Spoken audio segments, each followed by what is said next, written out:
Hello guys, long time no see. It is time for us to do a video. It has been time, you know what I mean? I got some coffee, so maybe you do too. I really love this coffee cup. It's supposed to be February, like Valentine's Day, but I use it all the time anyways.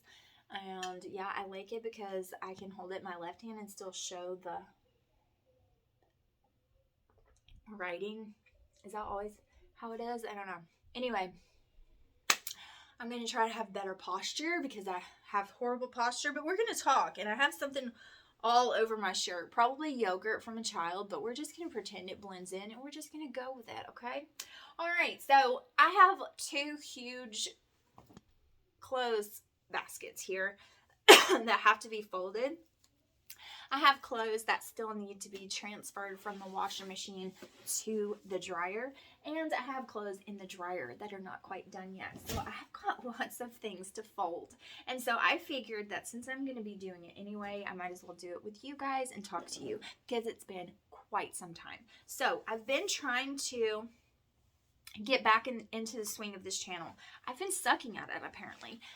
Some of you guys have asked to see the new house. It's never intact enough for me to just show the house in a good way. And I have been doing some clean with me's here and there. I think I have one of those for you coming up. I don't know if it's finished yet, but it should be by the end of today or tomorrow, and I can get that put up for you guys. So I'm trying to get content up on this channel that will be consistent because I've been doing fairly well on my planner channel, but 3 channels on YouTube are sometimes hard to navigate through.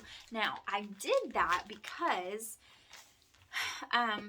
I just have different content that's very specific that I like to put up. So I like family content, vlogging, grocery. Hold on. Okay. I'm probably going to get interrupted about 20,000 times, but that's okay. You guys are used to it. If you're any regular watcher of this channel or any of my other channels, you're so used to me being interrupted that you won't even notice. So anyway, I've been trying to get regular content up for you guys. It's been difficult. I have specific content that I like to put up, is what I was saying. So like grocery hauls, vlogs, things like that I love putting up, and that's obviously family content. So you're not going to want a planner channel mixed with that kind of content. It just doesn't make any sense, and YouTube doesn't like it. They actually shadow ban you, and they don't help you out any. It just goes against their algorithm to have all different kinds of content. You need kind of a niche, and that's what I've been trying to do. Look at this towel. It is a tragedy, but are we going to throw it away? No, we're not going to throw it away. I might even sew it and just keep on running with it. So anyways, I don't know. So that's why I created my 3 different channels, because I have a crafting channel, which is my junk journals and craft with me's and all of those types of things, flip throughs, all of that. And then I have a planner channel because when I had the planner channel and the crafting channel merged together, I had too many planner videos, not enough crafting videos, and I just felt like it wasn't part of a niche enough for YouTube to recognize it and for enough people who are interested in journals and crafting and things to watch my channel. Because, you know, sometimes people aren't as crazy as I am, and they're not a journaler and a planner. They are either or, and the planners are like, I don't understand that art journal stuff, junk journal stuff, and the planners and the art journal, junk journal, I don't understand that planner stuff. And that's okay, because people aren't like me. They don't like all of the things. They're not used to every little thing, and that's okay. So anyways, that's why I have 3 channels, but it is sometimes hard to keep up with all of them. And you know, I'm just doing the best I can with a lot of kids, okay? So anyways, I want to talk to you about something a little bit more specific instead of me just rambling. I mean, I'm still probably going to ramble, but I want to talk to you a little bit about something specific. So first I want to tell you about my grand old wonderful day yesterday, okay? And I'm going to try to be as concise as possible, but it is me we're talking about here, so that's probably not going to happen, let's just be honest. But Yesterday morning, I woke up and Jensen woke up way too early. He was a grouch. That's what he's been doing lately.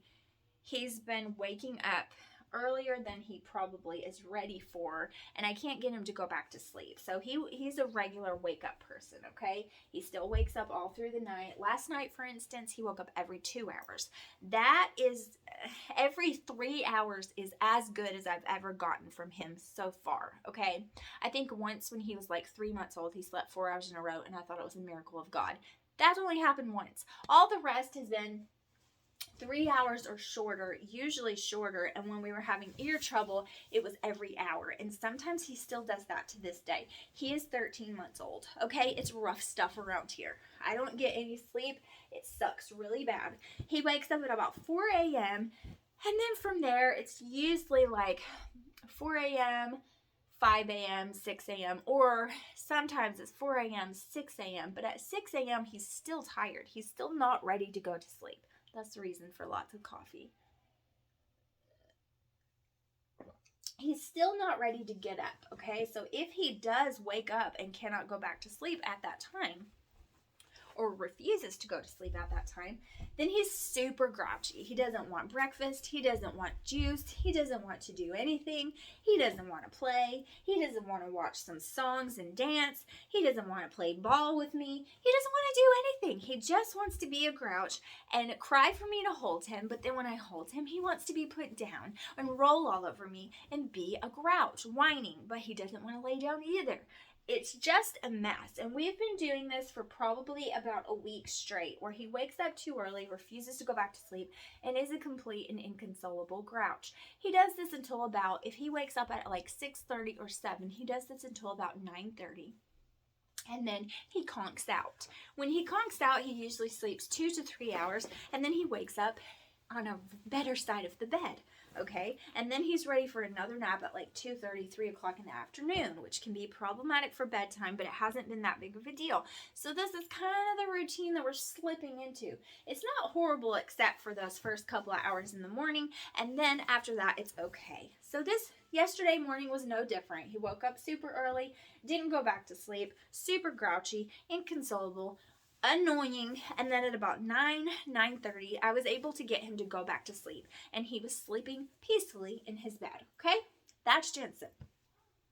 Alaric woke up at about 7:30, which is his normal. He woke up and was in a good mood, was fine.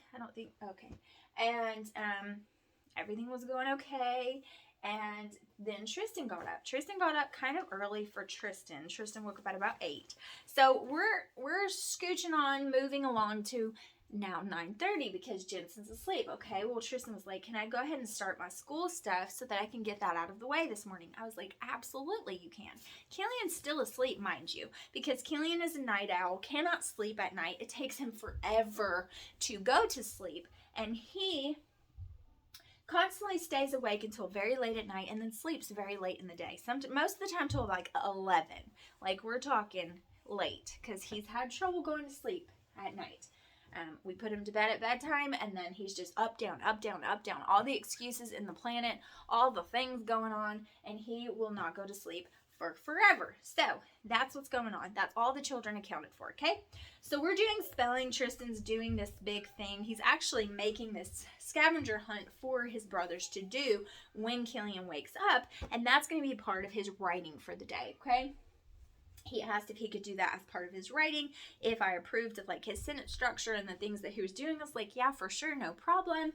We promote fun and happiness during schoolwork all day long, so yes, you most certainly can do that. And so he was asking me how to spell a couple of words and asking me if this was correct and all of that stuff. I was saying yes. Alaric comes in, and Alaric has spilled something all over his entire body, and I'm like, okay, you need a bath because this is beyond a wipe down like situation. We need a bath. So he goes to take a bath, and Tristan goes and gets the water right for him or whatever.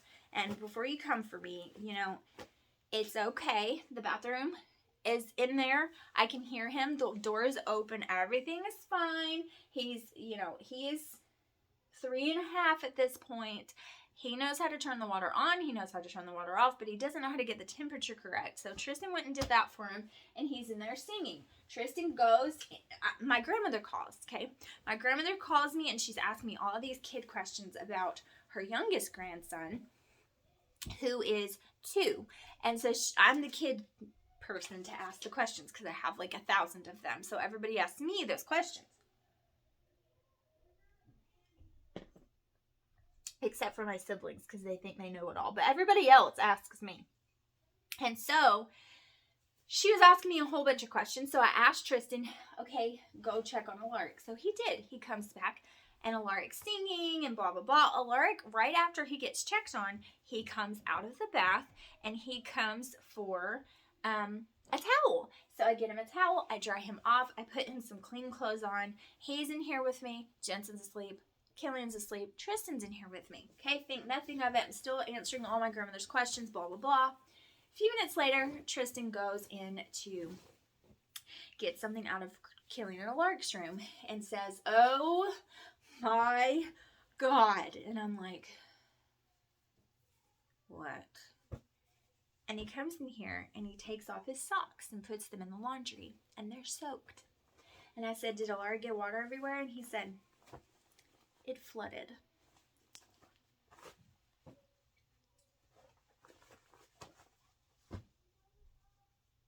And I said, huh? Wait, what? It flooded. Okay. The water had been turned back on. And then Alaric got out. Didn't think Alaric turned back on the water because when Tristan went and checked on him and turned the water off, he got out of the tub. Okay, so we're all accounted for, we're all good, but he turned the water back on, which means he flooded the entire freaking house. Not the whole house for real, but the whole bathroom was like this deep. And then it flooded out into the hallway. It flooded out even into the kitchen just a little bit. And it's like that faux wood floor, which is, no, horrible, bad, terrible, not good.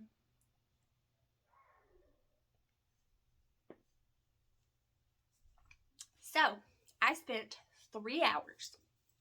It even made it into a little bit of Jensen's room, which is carpeted, which was not fun. So I spent 3 hours. I got the carpet shampooer and sucked out the carpet in Jensen's room. Then when you stepped on the floor, it was whoosh, and water started seeping out after I got it all up. I was shoveling dustpanfuls of water from the bathroom into the sink. Then I mopped everything. Then I dried everything with towels. Then I stepped on the floor, stomped on the floor, and every time something would seep out, I blow dried it away from the crack and then wiped it all up. For 2.5 hours I did that. Do you know how tired my calves were, my ankles were, my feet were from stomping on the floor, blow drying it, and wiping it up to make sure that I got all the water out from under the floor that I possibly could humanly get out. So long I did this, okay? Then I got one of those industrial fans that we had in the garage, like a big fan, like this big. Big. I got that out of the garage. And I put that on the floor, and I ran that for 6 hours, and I did that over and over and over throughout the day, came back and stomped on the floor, stomped on the floor, stomped on the floor, to make sure that all of the water that I could possibly get out or see or find or any of that was off and out. I think I got most of it out. I know I probably could not ever get all of it out, but I think I got most of it out. I'm hoping that I got enough of it out that there's not going to be any damage to the flooring. So far it looks okay, but I know it might take a bit to show.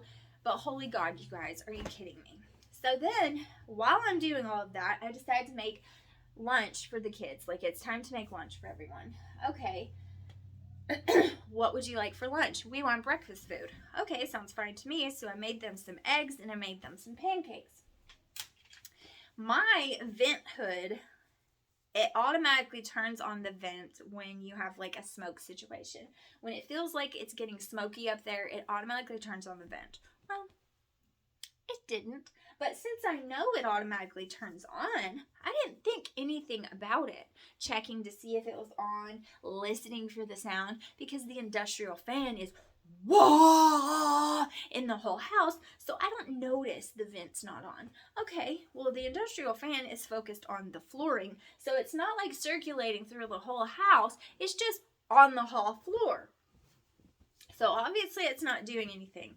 So when the smoke from the pancakes and the butter and all of that starts filling up the house, the smoke alarm goes off. And I don't mean one smoke alarm, because our whole living area of the house, the kitchen, the dining room, this little foyer type area, and the living room is a huge, big, wide open space. So is the foyer that connects to here and by my bedroom. So there's this one, 2, 3, 4 smoke detectors, okay?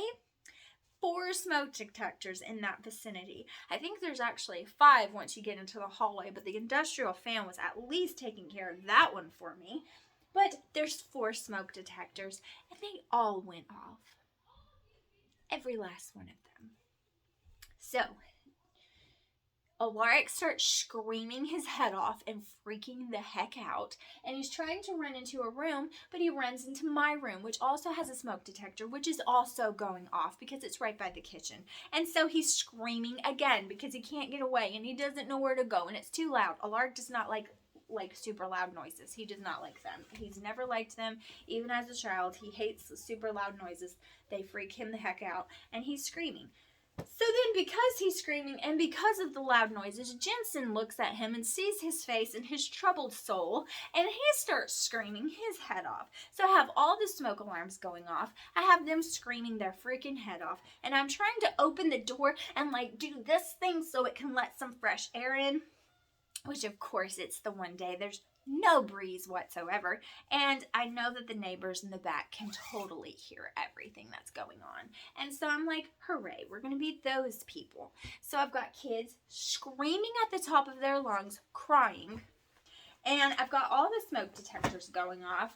And so I open the window, I turn on the fans, and I'm doing this with the broom on the smoke detector to try and make it go away, and finally it goes off. Y'all, I'm not gonna lie to you, this is the ugliest shirt I've ever seen. I don't understand what's happening here. Why is this orange? It's not showing up good on camera. It looks like 2 shades of red, but it's not. It's really an orange, a burnt orange in the front and red in the back, and it's just hideous. I just can't understand it. To save my life, I'm not a fan. Just thought I would say that. Okay, it's Jaren's shirt, and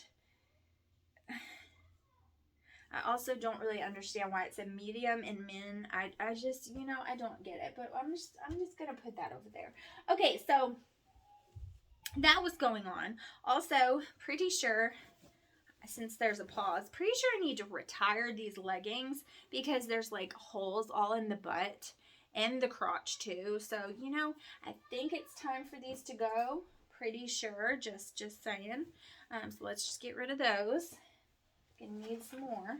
But anyway, yeah, so that was happening. And then, after all of that and lunchtime, and there was normal life, messes are made, catastrophic messes, all of those things are happening just the same as every day, but that's not really anything new, right? So I'm used to those things. So all of that's going on just like normal, and I'm frazzled, I'm tired, I'm exhausted because I didn't sleep, and Jensen falls asleep randomly at 3:30 or 4 o'clock in the afternoon, which is no good because that means he's going to sleep way too long and then he'll be hard to put to bed. And so all of that's going on. So I keep him awake a little bit longer than normal so that he'll go to sleep. And when I finally put him to sleep, it does take a little bit because, he took a longer nap, so it's going to take him a second to go to sleep. It takes me forever, it seems like. It seems like a lifetime before I finally get him to go to sleep. Finally get him there to the point where he's so tired that he's knocked out and I can lay him down. Now, before you say, he probably has such sleep problems because you rock him to sleep. He probably has such sleep problems because you still nurse him before he goes to bed. My friend, I've had 4 children, and all of them have had different sleeping styles and different things that I have done to make them go to sleep. However, this child, I have tried every trick in the book. It does not work. And sleep training, my friend, sleep training a child like that, when you put him down without holding him, and you let him go to sleep on his own, he then starts screaming, hyperventilating, and slamming his head against the crib bars over and over until you decide that you want to come and get him so you don't have to call 911. And that is what he does every single time. So there's no sleep training that child. There's just not. There's no like going in the room and making sure he's safe but not picking him up. Oh, that would be great and wonderful, wouldn't it? And then they just look at you and whine and they ask you to pick him up, and it's really hard not to pick him up, but you just pat their little booties and tell them you're right there. Oh, no. We're talking about hardcore slamming heads against the flipping crib bars and causing himself to go in a state of shock, panic, and anxiety attack, and he will pass the heck out or knock himself out unless you pick him the heck up. And that is my life with this child. That is what happens every single time. It did get there for a while to where I could put him down for a nap and he would go to sleep by himself. He did that like a week and a half straight, and I was like, yes, we're finally making progress. We'll slowly do this, transition this into nighttime will be great. We're going to slowly transition this. Then all of a sudden one day he decided that he wasn't going to do that anymore. He was never going to lay down by himself again. He was just going to scream his head off. And so that's what he does. So there's none of that, okay? So anyway, I finally get him to sleep. He's at that point where he's knocked out, and I know it's safe to put him down. And when I put him down, I lift him up and go over the bed. And when he reaches this point of my face,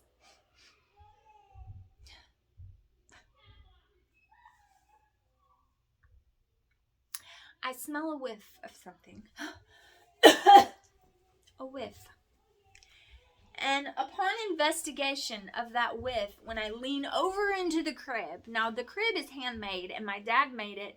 I don't know who he made it for, but it's so tall. You literally have to climb up to lay the baby down. And then, so I had to climb up into it, lean over and fall into the crib softly so as not to wake him up, sniff his butt. And in fact, yes, he had pooped. Then what do I have to do? Well, friends, what do? You ask. Do you just let him sleep and poop until he inevitably wakes up, even though he'll probably wake up in an hour or two? No, baby. No. Please hold a moment. Interruption 749. Alaric keeps tattling and interrupting and crying and whining and all of the things. So, no, my friends. I said no, baby, because I heard him knocking on the door. No, my friends, I did not keep my baby in poop. I marched my little not happy, but right on in to the living room and grabbed a diaper and some wipies and the baby powder, and I took my sleeping child out of the crib. Oh, so begrudgingly. I laid him across my lap and tried to bounce him as well as I could so as not to wake him up all the way. I changed his disgusting poop diaper, and then I proceeded to hold him close, rock him all over again, and get him back to sleep. It didn't take a horrible amount of time, but it took long enough that it made me want to die. Okay? After the day I had, it totally made me want to die. So that was my day yesterday. Now, another reason why I haven't filmed on this channel is because I've been super down on myself. I'm not going to use the word depressed because I feel like depression is a very serious thing. And I also feel like a lot of people use it very loosely. And they're like, I'm depressed. I was depressed. I've been depressed. Larg's just not having it today. Okay, so anyway, another reason I haven't been filming is because I have been down. I won't say depressed, but very down. I'm honestly a little bit depressed, but I'm not going to use that term loosely because it's a very, very serious term to me. What the frick is this? What is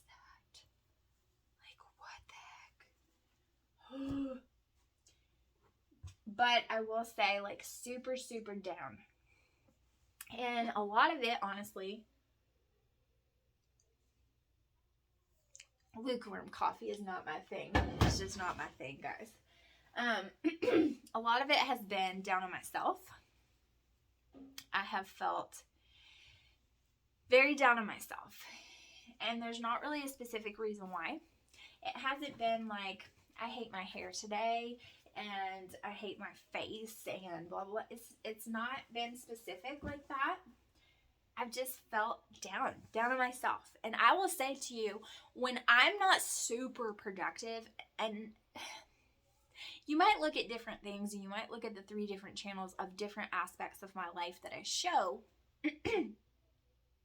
And I've started making TikTok, so you should totally check me out on TikTok. I will link it in the description box below. But a lot of people tell me, like, I don't know how you do it, girl, with all these kids, and you do so much. Like, how do you freaking make those journals, and how do you do this, and how do you do that, and how do you keep up with everything? I get it, but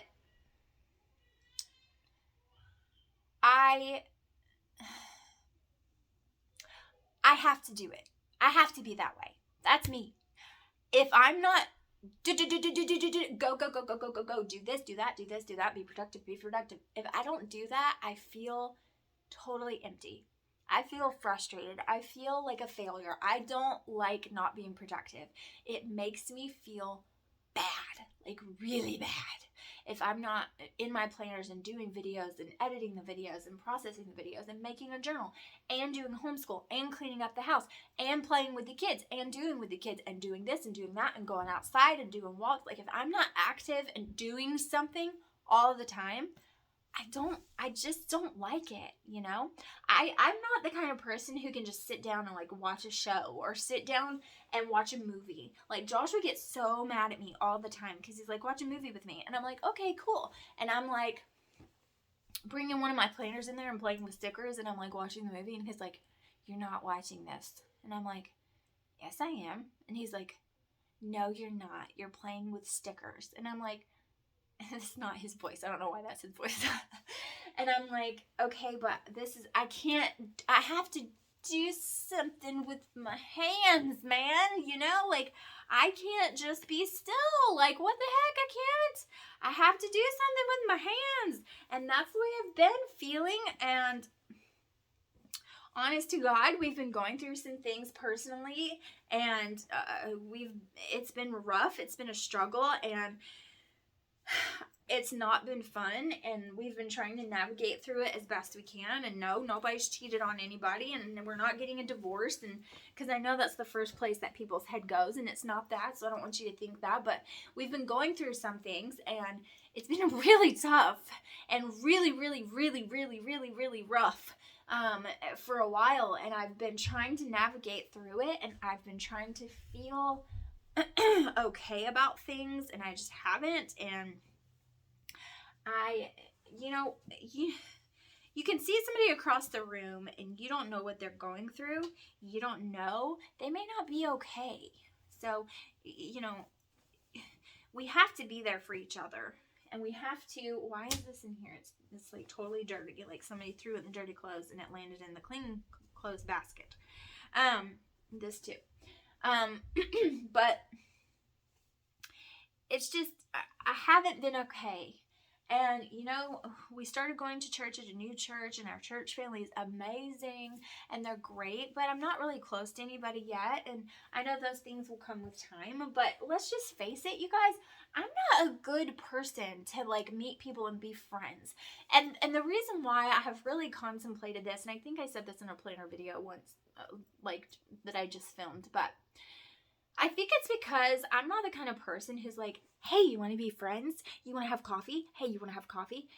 You want to come over for a play date? And like, when do you want to plan that play date? And they're like, oh, sure, sometime we could do that. When do you want to plan that play date? You want to play that plan date this week? Can we do it this week?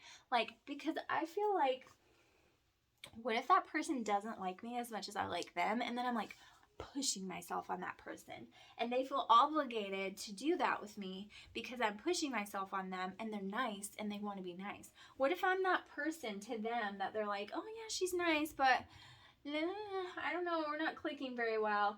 How do you read the signs of friendship? Like, how do you know that that person likes you as much as you like them, and they even want to be friends with you? They may not. You know what I mean? And so I'm just not good at like pushing myself on people and initiating like the beginning stages of friendship. I'm not good at like navigating that thing where it's like, okay, did they want to be friends as much as I want to be friends, or is this just me imagining it? Like, it's like dating, you know what I mean? And I'm not good at it. I'm just not. I'm not good at it. And so I just don't have friends. I don't. I'm not good at the whole small talk thing. And then I've had friends that are girls that are just so competitive and backbiting, and they've stabbed me in the back so many times, and I'm afraid to get like that again, because I'm the type of person that if I'm your friend, I'm your friend, girl. I'm your ride or die. I'm your take my hair down and fight with you, friend. I'm your, what you need help, you need somebody, I'm with you, I'm there. That's the kind of friend I am. And so if I say you're my friend, I'm in it till the end. And when you stab me in the back, I kind of feel like my hopes and dreams are crushed. You know what I mean? Because I trusted you. I let you into my inner circle, and you kind of screwed me over there, bud. And so then I just feel discouraged, and I don't ever want to let anybody in again. And that's happened to me a few times. And so, you know, I just, I don't know. I've been down. I've been upset. And yesterday I saw this TikTok, and I can't exactly remember what it is, but it was actually a pastor, and he was preaching, and he was talking about how some moms, some women is what he said. Some women, you say, well, what do you do for a living? And they're like, oh, I'm the corporate blah blah blah blah blah blah blah blah blah blah. And he was like, and then you look at the woman next to her, and you're like, what do you do? And she's like, oh, I'm just a housewife and a mom. And he was talking about how, and I might start tearing up, but he was talking about how that makes him so angry, because we need better housewives and better moms who are not afraid to own that that's what they are, and they get to stay home and raise their children. And we need people raising their children to be men and women of Christ, and men and women who will stand up and not take any crap, and stand up and be good people and good humans with good morals and good values. And they're not raised by the daycare system who brainwashes them, or they're not raised by Debbie, who is a terrible person and pretends to be a good person to the parents' faces. That they're raising their children to be great humans, and that we need those people. And yes, every woman can't stay home, and because that's the culture we've developed, right? That's the society that we have made. Every woman can't stay home, and every woman doesn't have the opportunity, and some women don't want to. But it's not a shameful thing to say, I stay at home. It is a hard job, and you wear so many hats, and you do so many things. And, you know, it really resonated with me, because I am a college dropout. I went to college, and I lack about a semester and a half of finishing my bachelor's. And life happened, and it just is what it is. I don't regret it, because it is what it is. I never went back to college because I got a divorce, and lots of financial things happened with that. He stole a lot of money from me on my credit, and I had to pay all of these things, and it made my student loans come up, and then I couldn't go back to school. And then by the time I had taken care of it, I was married again, and I was pregnant with a baby, and you know, life happened, and that just is what it is. But I am that, and so I have a little bit of education, but not enough to make a difference. You know what I mean? Not in other people's mind, at least. And so I have that, and then I built myself from the ground up in a retail environment where I worked my tail off and worked every shift you would give me, whether I was exhausted or not, to get to a position, and then a higher position from in minimum wage, just retail worker. And then once I started becoming a visual merchandiser, then I went into bigger areas, bigger stores, and became a merchandiser there. And then I went into management, because I tried to be the visual merchandiser, and they were like, this is not good enough for you. Like, we want you as a manager. Then I became a manager. then I worked my tail off in that, and I was going to be something different and on a different level. And then right on the cusp of me becoming a higher level manager, making more money, I decided that I wanted to stay home. And once I stayed home, I loved it. I was happy, but there's parts of me that still miss that. I miss merchandising. I miss being around people. I miss leading a group of people and doing what we're supposed to do and making numbers and being under pressure and all of these things. And I miss hiring people, and I don't miss firing people, but I miss hiring people, and I miss doing all of these things. And there's also so much that I want to give in ministry, and so much I want to talk and share with women, and so much I want to do and give and give and give and give, and so many things I feel like God has placed inside of me, and it's burning inside of me wanting to be let out. But at the same time, I feel so empty. And how one person can feel so full of things that the Lord has placed inside of them to want to give, but feel so empty of any energy to carry that out. It's a hard thing to come to terms with. It's a hard concept to grasp, and that's what I'm dealing with. I'm just so tired in this phase of life, and I feel like I don't have encouragement. I don't have a village pumping me up. My family is there for me if I need them, but they're just not the type of people who are super involved. They're just not. I don't have that. I don't have family who's involved and supportive and there and wanting to get messy with you and get all involved and up in your business. Like, I'm coming over. You want me to come over? You want to come over for dinner? Hey, let's get together. Let's do this. Why are we not getting together? Hey, you want to do that? I don't have that. And I just don't. And I probably never will. And I've been chasing after that for so many years. But there has to be two people wanting the same thing out of the relationship for it to happen. And I just don't have that. So I'm kind of on an island by myself. And I'm the crazy one of the family with all these kids, and nobody else wants that many. And they don't understand why I want it. And they try to talk me out of everyone I have. Like, let's not get pregnant again. Y'all are done, right? Like, y'all are done, completely done. Like, after the second one, that's already we're at number 4. So, after the second one we got, but you're done, right? And now we have had 2 more since then, so you can only imagine. And I've just been kind of glum, guys. I've been kind of in the thick of it. And you guys are my community. I draw strength from you guys. I draw so much strength from you guys. I have an amazing group of women. I also said this in that same plan with me. Like, I've met so many amazing women on YouTube. Some of them I talk to on a regular basis. A couple I talk to every single day. Some of you have sent me friend mail, and you've sent me, God, Lori sent me a freaking handmade card when I lost my baby. Like, that's real. You know what I mean? That is real. You guys have emailed me and texted me and messaged me and given me encouragement. And Bridget, a subscriber that I have, I don't know if she's on this channel or not, but she's on my others, and she sent me a care package full of stickers and lovely things because she wanted to put a smile on my face, because in my videos I told the truth that I was having a hard time. And that's what matters, you guys. It's building relationships with people is what we're supposed to be about. And it doesn't matter if that person lives 10 states away and you never have met them before in person. That doesn't matter. You're still creating human connection, and that's what life is all about. And so I'm trying to gain strength from that, and I'm trying to gain encouragement from that, and I'm trying to glean all that I can from you guys so that I can have the energy to pour out, because that's what I'm here for. That's what we're all here for. You have been given specific gifts and specific anointings and specific talents and things, and you got to pour them out. You got to pour them out on other people. And that's what life is all about.